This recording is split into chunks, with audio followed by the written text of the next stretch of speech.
Hello students, आप सबको अपने एनसीईआरटी साइंस चैनल में स्वागत करती हूँ। जैसा कि आप लोग जानते हैं कि इस प्रैक्टिस सेट में हम जीव विज्ञान के विभिन्न परीक्षाओं में जो पूछे गए प्रश्न हैं उन्हें लेकर आते हैं।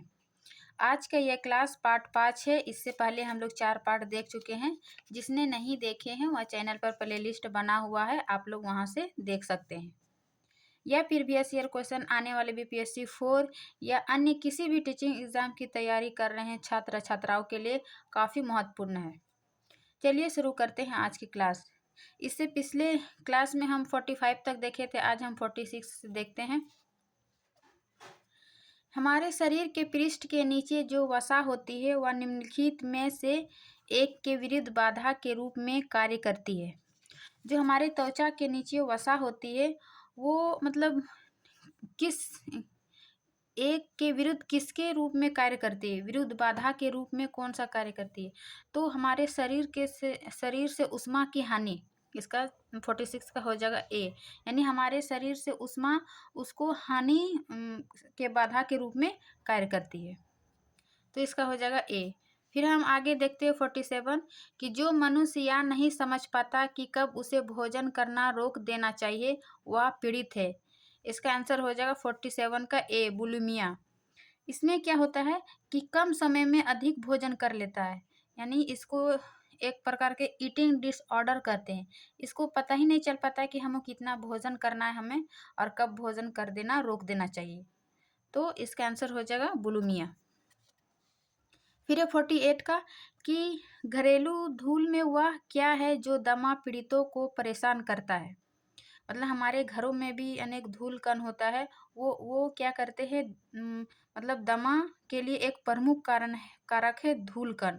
धूल कण जो है वो ठोस पदार्थ होता है जो कि बारीक छोटे छोटे कणों से मिलकर बना होता है। ये धूल कण जो है वो मतलब एलर्जी के लिए भी जिम्मेवार है और अस्थमा यानी दमा पीड़ितों के लिए भी परेशान करते हैं। तो इसका आंसर हो जाएगा धूल बरूथी।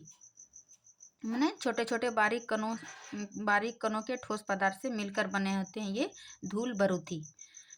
तो इस प्रकार 48 का हो जाएगा सी।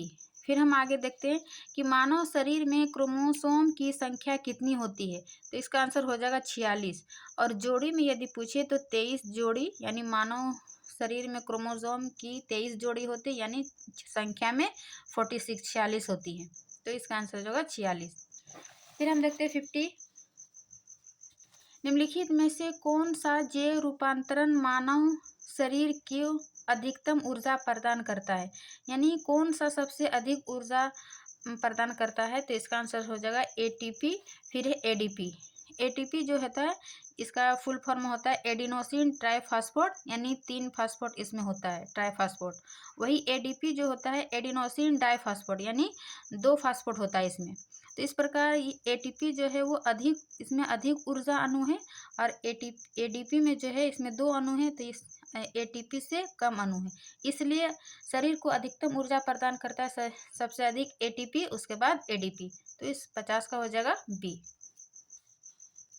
फिर है 41 कि बीएमडी परीक्षण किया जाता है, यानी बीएमडी का फुल फॉर्म होता है बोन मिनरल डिफिशिएंसी, यानी जो हमारे बोन में कैल्शियम और फास्फोरस की कमी हो जाती है तो उसमें छिद्र हो जाती है, यानी भंगुर हो जाती है, अस्थि जो है वो कमज़ोर हो जाती है। तो इसका परीक्षण करने के लिए बीएमडी टेस्ट किया जाता है। तो अस्थि रंध्रता, यानी इसको ऑस्टियोपोरोसिस भी कहते हैं, यानी ऑस्टियोपोरोसिस जो अस्थियों में कमज़ोर हो जाना या फिर छिद्र हो जाना, जिसमें कैल्शियम या अन्य खनिज पदार्थों की मात्रा मापने के लिए कम हो जाता है। तो इसका 41 का हो जाएगा बी। फिर है 52 का कि लंबे समय तक उपवास रखने का सर्वाधिक प्रभाव शरीर के किस अंग पर पड़ता है ना। जब लंबे समय तक हम उपवास रखते हैं तो हमारे शरीर के कौन सा अंग प्रभावित होगा। तो इसका आंसर हो जाएगा गुर्दे और यकृत दोनों इसका होता है, लेकिन यहाँ ऑप्शन में यकृत नहीं है तो इसका आंसर गुर्दे भी लगा सकते हैं। ये यकृत और गुर्दे में क्या होता है, जो हमें कार्बोहाइड्रेट लेते हैं और एक दिन में जितना कार्बोहाइड्रेट लेते हैं उसका मतलब खर्च नहीं हो पाता है, तो हमें ग्लाइकोजन के रूप में जो एक्स्ट्रा ग्लूकोज होता है वो ग्लाइकोजन के रूप में हमारे यकृत और गुर्दे में खास करके यकृत में स्टोर रहते हैं। इसीलिए जब हम उपवास रखते हैं तो हमारे शरीर में जो एक्स्ट्रा ग्लूकोज स्टोर होता है उसी ग्लूकोज का हमारे शरीर उपयोग करते हैं। यदि अगर यदि लंबे समय तक उपवास रखते हैं तो जो हमारा कार्बोहाइड्रेट जो स्टोर हुआ वो भी धीरे धीरे खत्म हो जाएगा। खत्म होने से क्या होगा, हमारे गुर्दे और यकृत पर सबसे अधिक प्रभाव पड़ेगा। तो 52 का इस प्रकार आंसर हो जाएगा इसका डी। फिर है 53 का कि मानव स्वास्थ्य के लिए ट्रांस वसा सामान्यतः हानिकारक समझा जाता है क्योंकि यह स्तर कम करता है। देखिए, मानव स्वास्थ्य के लिए ट्रांस वसा जो है वो हानिकारक समझा जाता है। इसका मेन कारक क्या है, एच डी एल का फुल फॉर्म क्या होता है, हाई डेंसिटी लिपोप्रोटीन्स। ये जो है ये अच्छा कोलेस्ट्रॉल माना जाता है क्योंकि ये सामान्यतः हानिकारक समझाता है क्योंकि यह स्तर कम होता है ना, इसीलिए इसका आंसर हो जाएगा HDL, हाई डेंसिटी लिपोप्रोटीन। वही LDL का फुल फॉर्म हो गया लो डेंसिटी लिपोप्रोटीन, है ना। और ट्राइग्लिसराइड यह एक प्रकार का वसा है और इंसुलिन जो हमारे रक्त में ग्लूकोज की मात्रा को नियंत्रित करता है। तो 53 का हो जाएगा ए, HDL। अब 54 का देखते हैं कि मानव तंत्र में प्रतिऑक्सी कारकों का कार्य है। प्रतिऑक्सी का क्या कार्य है, यानी कि प्रतिऑक्सी को एंटीऑक्सीडेंट कहते हैं।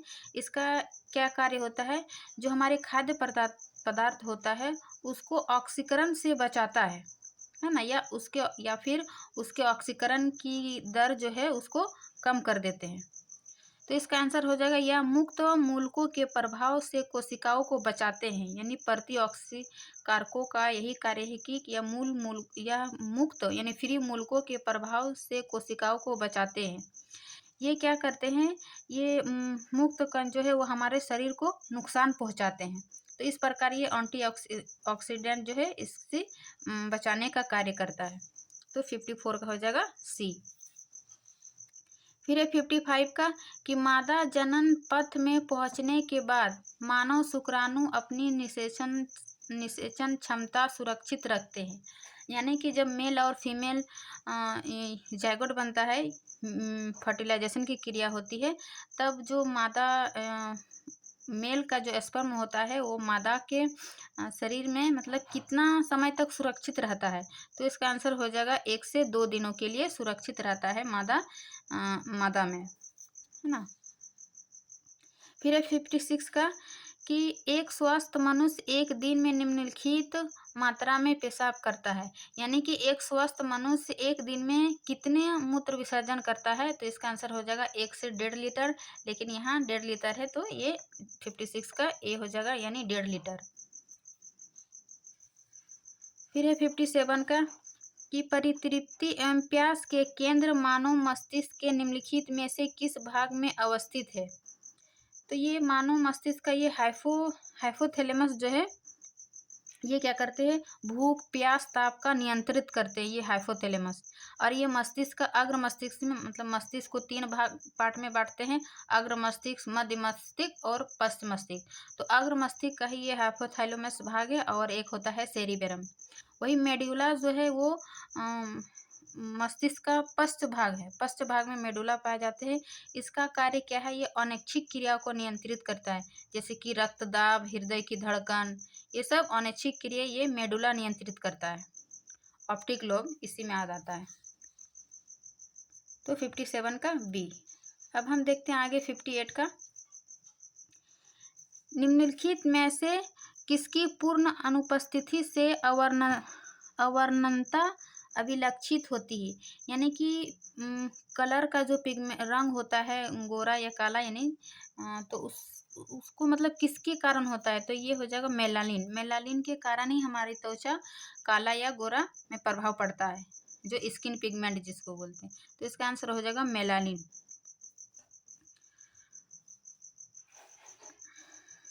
बी नंबर क्या है ये एल्ब्यूमिन। ये एल्ब्यूमिन जो है वो यकृत से एक उत्पादित होता है। ये एक प्रोटीन है जो यकृत से उत्पादित होता है। वही बिलीरुबिन जो है, बिलीरुबिन एक पीला ये भी यकृत से ही निकलता है, जो कि एक पीला मतलब पीला गाढ़ा पदार्थ होता है। इसके कारण जब बिलीरुबिन की मात्रा हमारे शरीर में बढ़ जाती है तो हमें पीलिया हो जाती है। और ये कोलेस्ट्रॉल तो वसा है, तो 58 का हो जाएगा ए। फिर 59 का कि सूची 1 तथा सूची 2 को सुमेलित कीजिए तथा नीचे दिए गए कूट से सही उत्तर चुनिए। क्या है सूची 1 में? मलेरिया, फाइलेरिया, एन्सेफेलाइटिस या ल्यूकेमिया। मीन्स मलेरिया से कौन सा अंग प्रभावित होता है? तो इसका आंसर हो जाएगा ये क्या करता है, ये आरबीसी जो है रक्त कोशिकाओं को प्रभावित करता है, ये मलेरिया। वही फाइलेरिया जो है वो लसिका तंत्र को प्रभावित करता है ना। लसिका तंत्र ये क्या करता है, ये हमारे शरीर के अंगों को जो है वो असामान्य वृद्धि का कारण बनता है, ये फाइलेरिया, जिससे पैरों हाथों में सूजन हो जाती है। वही एन्सेफेलाइटिस जो है ये दिमागी बुखार होता है, जिसमें दिमाग में सूजन आ जाता है ना। ये किसी वायरस से संक्रमित होने के कारण ऐसा होता है। तो इसका हो जाएगा मस्तिष्क यानी दिमागी बुखार। वही ल्यूकेमिया जो है इसका आंसर हो जाएगा बोन मेरो। यहाँ पे जहाँ पे मतलब ब्लड बनता है बोन मेरो में, हड्डियों के अंदर जहाँ खून बनता है उसी को बोन मेरो कहते हैं। और ये ल्यूकेमिया के कारण खून बनने में उसमें कमी हो जाती है। तो इस प्रकार इसका आंसर हो जाएगा मलेरिया का रक्त कोशिकाएं 4, फाइलेरिया का हो जाएगा लसिका तंत्र ये 4, ये 5 था। फिर है एन्सेफेलाइटिस में हो जाएगा मस्तिष्क दिमागी बुखार, और ल्यूकेमिया का हो जाएगा बोन मेरो। तो इसका 59 का हो जाएगा बी। फिर हम आगे देखते हैं 59 हो गया 60 का। स्तनधारियों में कार्बोहाइड्रेट किस तरह से संचित रहता है? यानी कि अभी हम देखें कि जब हम कार्बोहाइड्रेट जितना ऊर्जा खपत होती है और जो ऊर्जा बच जाती है वो कहाँ स्टोर होता है? लीवर और कुछ मांसपेशियों में, किसके रूप में? ग्लाइकोजन के रूप में। तो इसका आंसर हो जाएगा कि कार्बोहाइड्रेट किस रूप में संचित रहता है स्तनधारियों में? तो लीवर तथा मांसपेशियों में ग्लाइकोजन के रूप में, है ना। तो इसका आंसर हो जाएगा 60 का डी। फिर 61 का देखते हैं कि भारतीय थाली में ए चपाती या चावल, बी दाल और सी हल्के तेल से पकाई गई हरी सब्जी होती है। तो ए, बी और सी में कौन से पोषक तत्व है? यानी जैसे चपाती या चावल है ना, जिसको रोटी भी कहते हैं, रोटी और चावल में क्या पाए जाते हैं? कार्बोहाइड्रेट पाए जाते हैं। वही दाल में जो है प्रचुर मात्रा में प्रोटीन पाए जाते हैं। हल्के तेल में पकाई हरी सब्जियां में क्या होता है? वसा और विटामिन। मतलब पोषक तत्व की पहचान करना था कि इसमें क्या क्या पाया जाता है। तो इसका आंसर हो जाएगा 61 का बी, कार्बोहाइड्रेट, प्रोटीन, वसा और विटामिन। ये सभी क्या है? ये पोषक तत्व है। पोषक तत्व वैसे 5 होता है, जैसे कार्बोहाइड्रेट, प्रोटीन, वसा, विटामिन और खनिज लवण। तो यहाँ पे क्वेश्चन के अकॉर्डिंग इसका कार्बोहाइड्रेट, प्रोटीन, वसा और विटामिन हो जाएगा। फिर है 62 का कि निम्नलिखित तत्वों के जोड़ों में कौन सा एक सभी प्रकार के प्रोटीन का संघटक है? जैसे प्रोटीन जो होता है, प्रोटीन सभी एमिनो एसिड से मिलकर बने होते हैं। और इसमें इसके जो है प्रोटीन में जो है 4 तत्व पाए जाते हैं। क्या क्या? हाइड्रोजन, ऑक्सीजन, नाइट्रोजन और कार्बन। तो इसमें बोल रहा है कौन सा घटक है। देखिए इसमें पोटेशियम, नाइट्रोजन, पोटेशियम है, इसमें नहीं है। तो इस प्रकार इसका ऑप्शन ये गलत हो जाएगा। फिर है सोडियम और ऑक्सीजन, सोडियम है यहाँ नहीं, ऑक्सीजन तो है लेकिन सोडियम नहीं है। फिर है कार्बन और हाइड्रोजन, देखिए हाइड्रोजन और कार्बन दोनों हैं। फिर आगे देखते हैं डी नंबर, आयरन और कार्बन डाइऑक्साइड, यानी 62 का सही आंसर सी हो जाएगा। ये प्रोटीन 4 तत्व पाए जाते हैं प्रोटीन में, हाइड्रोजन, ऑक्सीजन, नाइट्रोजन और कार्बन। तो इस प्रकार 62 का आंसर हो जाएगा सी। अब हम आगे देखते हैं 63 कि मनुष्य में एफ्लाटॉक्सिन खाद्य विषाक्तता द्वारा सामान्यतः कौन सा अंग प्रभावित होता है?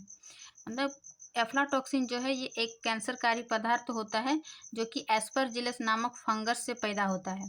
तो ये हमारे शरीर का कौन सा अंग प्रभावित करता है, तो इसका आंसर हो जाएगा यकृत, ना, क्योंकि यकृत में ही हमारे भोजन जो ग्लाइकोजन के रूप में स्टोर होता है, तो सबसे पहले यही यकृत ही प्रभावित होता है।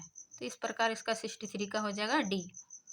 फिर 64 का कि निम्नलिखित में स्वेदन किस लिए महत्वपूर्ण है। स्वेदन मतलब पसीना, जो पसीना हमारे शरीर में होता है वो किस लिए इम्पोर्टेंट है। ये पसीना जो आना है ये क्या करते हैं, ये हमारे शरीर के तापमान को नियंत्रित करने के लिए हमारे लिए महत्वपूर्ण है ना। इसलिए 64 का हो जाएगा डी, जो हमारे शरीर के तापमान को नियंत्रित करता है कौन, स्वेदन यानी पसीना आना। फिर 65 का कि निम्नलिखित कथनों पर विचार कीजिए। क्या है, कथन ए और कथन कारण आर। कथन ए क्या है कि सोते समय तीव्र प्रकाश अवांछनीय होता है। फिर आर, तीव्र प्रकाश में शरीर में मेलाटोनिन का उत्पादन अधिक होता है, इसलिए बोलता है सोते समय, जैसे हमें हमारे घरों में और नाइट बल्ब लगाते जो कि हल्के रंग का ब्लू या ग्रीन होता है, वो सही होता है। सोते समय तीव्र प्रकाश जो है वो एक्स्ट्रा है, उसका कोई काम ही नहीं है, इसीलिए ये अवांछनीय है, यानी ये कथन सही है। किंतु तीव्र प्रकाश में शरीर में जो मेलाटोनिन का उत्पादन जो कि मेलाटोनिन क्या है, जो हमारे स्किन पिगमेंट को के लिए उत्तरदायी होता है, तो उसका उत्पादन अधिक हो जाता है। ऐसा नहीं है कि हम तीव्र प्रकाश में हमें मतलब काला हो जाएंगे, मेलाटोनिन की मात्रा उत्पादन अधिक हो जाएगा, तो ये कथन असत्य है। तो इसका आंसर हो जाएगा ए सत्य है किंतु आर असत्य है ना। अब 66 का देखते हैं। मनुष्य के आँखों के रंग में अनुभूति किसके द्वारा होती है। मनुष्य के आँखों में रंग की अनुभूति किसके द्वारा होती है, तो ये हमारे रेटिना में जो है ये दो प्रकार के सेल पाए जाते हैं, एक कोन सेल और एक रोड सेल। कोन सेल क्या करते हैं, ये हमारे विभिन्न रंगों को देखने तथा जो हमें दिन में अधिक प्रकाश में दिखाई देता है, तो ये कोन सेल के कारण होता है। और वही रोड सेल जो है, वो रोड सेल जो है हमें कम रोशनी में भी देखने मतलब कुछ कुछ तो देख लेते हैं, तो ये क्या है, ये रोड सेल के द्वारा, जो कि ये दोनों रेटिना पर ही पाए जाते हैं। तो यहाँ रंग की अनुभूति पूछ रहा है, तो इसका आंसर हो जाएगा कोन सेल, क्योंकि ये कोन सेल रंग को भी अनुभूति करता है और तेज प्रकाश में भी हमें देखने के लिए जिम्मेवार होता है। तो इस प्रकार 66 का हो जाएगा ए। फिर है 67 का कि कठोर व्यायाम की अवधि में निम्नलिखित में से किसका उत्पादन पेशियों में चयापचय उप उत्पाद के रूप में होता है। देखिए, कठोर व्यायाम यानी कि जब हम पैदल चलते हैं या फिर बहुत तेज़ी से दौड़ते हैं या व्यायाम करते हैं, तो क्या होता है, हमारे सांस फूलने लगती है, यानी हम ज़ोर ज़ोर से सांस लेने लगते हैं। इसका मुख्य कारण क्या है कि हमें अधिक ऊर्जा की आवश्यकता होती है, और अधिक ऊर्जा की आवश्यकता मीन्स यानी ऑक्सीजन भी हमें अधिक चाहिए, जो कि ऑक्सीजन की कमी हो जाने के कारण हम तेज़ी से सांस लेने लगते हैं। इस दौरान क्या होता है, जब ऑक्सीजन की कमी हो जाती है तो हमारे शरीर में लैक्टिक अम्ल का जमाव हो जाता है ना। लैक्टिक अम्ल के जमाव से क्या होता है कि हमारे मांसपेशियों में जो है वो ऐंठन आ जाती है, मीन्स दर्द हो जाता है, सूजन हो जाता है। तो इस ऐंठन से बचाने के लिए हम क्या करते हैं, या तो गर्म पानी से स्नान करते हैं या फिर उसको मालिश करते हैं। इससे क्या होता है, गर्म पानी से स्नान करने या फिर मालिश करने से वो हमारे रक्त संचरण मतलब अच्छी तरह से हो जाता है और फिर हमें ऑक्सीजन पर्याप्त मात्रा में मिल जाता है। तो इसका 67 को हो जाएगा डी, लैक्टिक अम्ल। फिर हम आगे देखते हैं 68 का। हार्मोन विषयक निम्नलिखित में से कौन से कथन सही है, यानी हार्मोन के विषय में कौन सा कथन सही है। वे अंतःस्रावी ग्रंथियों द्वारा उत्पादित होता है, ये सही है। हार्मोन जो है वो अंतःस्रावी ग्रंथियों द्वारा उत्पन्न होता है। ग्रंथि दो प्रकार के होता है, अंतःस्रावी और बाह्य ग्रंथि। अंतःस्रावी के अंतर्गत आता है जैसे पीयूष ग्रंथि, थाइमस ग्रंथि, थायराइड ग्रंथि, ये सब क्या है, अंतःस्रावी ग्रंथि। तो ये हार्मोन द्वारा उत्पन्न होता है। और ये फिर दूसरा क्या है, वे मानव शरीर के अंदर उपापचयी अभिक्रियाओं के उत्प्रेरण के लिए आवश्यक होते हैं। यानी हमारे शरीर में जो कि मेटाबॉलिक क्रिया है, उपापचयी क्रिया, इसको उत्प्रेरण के लिए आवश्यक होता है। तो नीचे दिए गए कूटों में से सही कथन का चयन कीजिए। तो इसका आंसर हो जाएगा दोनों सही है। कथन 1 और 2 हार्मोन के विषय में दोनों कथन सही है। इस प्रकार 68 का हो जाएगा सी। फिर हम 69 का देखते हैं कि सूची 1 और सूची 2 को सुमेलित कीजिए तथा सूचियों के नीचे दिए गए कूट से सही उत्तर चुनिए। क्या है, पादप हार्मोन दिया हुआ है और उस पादप हार्मोन का क्या क्या कार्य दिया है वो मिलान करना है। जैसे ऑक्सिन क्या करता है, ये हमारे कोशिकाओं की जो लंबाई में वृद्धि करता है। वही जिब्रेलिन जो है, ऑक्सिन कोशिकाओं के लंबाई में वृद्धि करता है, लेकिन जिब्रेलिन जो है वो तने की लंबाई में वृद्धि करता है। यानी पास्चर व मोटाई वगैरह जो होता है वो ये जिब्रेलिन के कारण होता है। वही साइटोकाइनिन हार्मोन जो है वो कोशिका विभाजन में मदद करता है। और एब्सिसिक एसिड जो है वो जिसे वृद्धि रोधक हार्मोन कहते हैं, यानी ये वृद्धि को रोकता है। तो इस प्रकार ऑक्सिन का हो जाएगा शिखर प्रधानता, यानी इसकी कोशिकाओं की लंबाई में वृद्धि। फिर जिब्रेलिन क्या हो जाएगा, कोशिका वृद्धि, यानी इसकी तने की लंबाई में वृद्धि। फिर साइटोकाइनिन कोशिका विभाजन। 2 एब्सिसिक वृद्धि अवरोधक, यानी 69 का हो जाएगा बी। फिर हम आगे देखते हैं 70 का कि निम्नलिखित युग्मों में से कौन एक सही सुमेलित नहीं है। जैसे हार्मोन, एंजाइम, एंटीऑक्सीडेंट और ऊर्जा। ये हार्मोन का क्या कार्य होता है कि हमारे शरीर से जो अंतःस्रावी ग्रंथियों द्वारा जो हार्मोन उत्पन्न होता है, ये हमारे मूड को मतलब अच्छा और बुरा करता है। ये मूड को नियंत्रित करने में ये हार्मोन हमारे लिए सही है, ये सही है। यहाँ पूछ रहा है कौन सा सुमेलित नहीं है। फिर एंजाइम क्या करता है, ये एंजाइम जो हमारे शरीर के अंदर जितने भी उपापचयी क्रिया है, यानी मेटाबॉलिक क्रिया है, उसको नियंत्रित करता है, यानी ये भी सही है। फिर एंटीऑक्सीडेंट क्या करते हैं, ये पाचन नहीं, एंटीऑक्सीडेंट जो है अभी हम पढ़े, ये क्या करते हैं, हमारे खाद्य पदार्थ को ऑक्सीकरण से बचाता है या फिर उसकी क्रिया को धीमी कर देता है। तो ये पाचन क्रिया नहीं करता है, यानी यही गलत है। और ये ऊर्जा हमें किससे मिलती है, वसा या कार्बोहाइड्रेट से, यानी वसा से अधिक कार्बोहाइड्रेट से अधिक ऊर्जा हमें वसा से मिलती है। तो इस प्रकार ऊर्जा वसा ये सही है, सही सुमेलित नहीं है। इसका 70 का हो जाएगा सी। फिर आगे देखते हैं 71 का कि एंजाइम के संदर्भ में निम्नलिखित कथनों में से कौन से सही है। एंजाइम क्या है, ये एक जैव उत्प्रेरक की तरह कार्य करता है, यानी हमारे शरीर के अंदर जितने भी क्या बोलते हैं पाचन क्रिया वगैरह होती है ना, तो ये एंजाइम करते हैं, जो कि पित्तरस, सगनाशय ये सब निकलता है, जो प्रोटीन, कार्बोहाइड्रेट और वसा को तोड़ते हैं। तो ये क्या करते हैं, एंजाइम जैव उत्प्रेरक कार्बोहाइड्रेट, प्रोटीन को तोड़ने के लिए उत्प्रेरक की तरह कार्य करता है, यानी एंजाइम के संदर्भ में ये 1 नंबर सही है। फिर देखते हैं दूसरा नंबर कि वे शरीर में उसी स्थान पर अपना कार्य करते हैं जहां वे उत्पादित होते हैं, ये सही। हार्मोन जो है वो हमारे शरीर में विभिन्न भागों में पहुंचता है, लेकिन एंजाइम जहां पर वो उत्पादित होता है वहीं पर वे कार्य करता है। तो ये इस प्रकार ये एंजाइम के संदर्भ में मतलब ये दोनों कथन सही है, 1 और 2। फिर हम 72 देखते हैं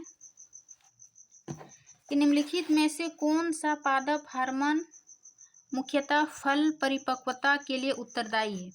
देखिए पादप हार्मोन हम अभी 4, यानी पादप हार्मोन 4 होता है। क्या क्या देखिए, ऑक्सिन जो कि कोशिका की लंबाई में वृद्धि करता है, जिब्रेलिन जो कि तने की लंबाई में वृद्धि करता है, साइटोकाइनिन जो कि सेल डिवीजन करता है, और एब्सिसिस देखें कि वृद्धि रोधक हार्मोन हो। और 5वां है एथिलीन, ये क्या करते हैं, ये फलों को पकाने में मदद करता है। तो इसका आंसर हो जाएगा कौन सा पादप हार्मोन मुख्यतः फल परिपक्वता के लिए उत्तरदायी है। तो 72 का हो जाएगा सी, एथिलीन, ये फलों को पकाने में सहायता करती। फिर है 73 का सूची 1 और सूची 2 को सुमेलित कीजिए तथा सूचियों के नीचे दिए गए कूट से सही उत्तर चुनिए। क्या है, हार्मोन दिया है, वह है हार्मोन से माना स्रावन ग्रंथि, ये कौन सा ग्रंथि से हार्मोन स्रावित होती है। जैसे प्रोजेस्टेरोन, ये क्या है, फीमेल हार्मोन है, तो इसका आंसर हो जाएगा गर्भाशय महिला यानी फीमेल हार्मोन है। वही टेस्टोस्टेरोन जो है वो एक मेल हार्मोन है यानी अंडाशय पुरुष। फिर थायरॉक्सिन जो है ये थायराइड ग्रंथि से निकलती है, थायरॉक्सिन है ना, जो हमारे गले में जो आयोडीन वगैरह घेंगा रोग से बचाती है। इंसुलिन क्या है, ये अग्नाशय से निकलती है, जो कि हमारे रक्त में ब्लड शुगर को कंट्रोल करता है। इस प्रकार इसका आंसर हो जाएगा 3, 4, 1, 2 यानी 73 का ए। आज की क्लास हम यहीं पर रखते हैं, फिर मिलते हैं नेक्स्ट क्लास में। आप लोग को वीडियो अच्छी लगी तो लाइक एंड सब्सक्राइब ज़रूर कीजिए। और ये इस वीडियो के नीचे हम जो भी PDF वगैरह होगा, जो भी इंफॉर्मेशन होगा BPSC 3 या कोई भी टीचिंग एग्ज़ाम से रिलेटेड, तो मेरा टेलीग्राम चैनल है NCERT science class by Khalida, उसमें आप लोग ज्वाइन कर लीजिएगा। हम कोई भी इंफॉर्मेशन हम उसमें डाल देंगे। चलिए, वीडियो अच्छी लगी तो लाइक एंड सब्सक्राइब ज़रूर करिए। मिलते हैं नेक्स्ट क्लास में, तब तक के लिए थैंक यू।